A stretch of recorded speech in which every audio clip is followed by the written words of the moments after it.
Tripura cricket association পরিচালিত আমন্ত্রণমূলক senior মহিলা টি-20 cricket আসরের 4টি ম্যাচ অনুষ্ঠিত হয় বুধবার, যার মধ্যে এমবিবি স্টেডিয়ামে হয় 2টি ম্যাচ এবং পুলিশ ট্রেনিং একাডেমি মাঠে হয় 2টি ম্যাচ।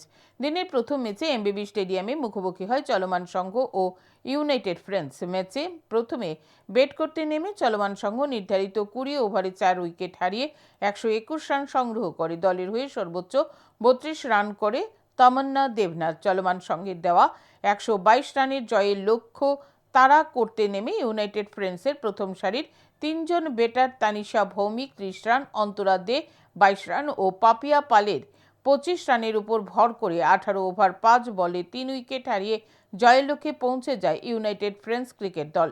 অপরদিকে পুলিশ ট্রেনিং একাডেমি মাঠে বাঁধারঘাট কোচিং সেন্টারকে 4 রানে পরাজিত করে নিউ প্লে সেন্টার। পাশাপাশি পুলিশ ট্রেনিং একাডেমি মাঠে কসমোপলিটন ক্লাব 74 রানের বিশাল ব্যবধানে আগরতলা কোচিং সেন্টারকে পরাজিত করে। এইদিকে এমবিবি স্টেডিয়ামে খেলতে নামে চাম্পামুড়া কোচিং সেন্টার ও ব্রাইট ক্লাব।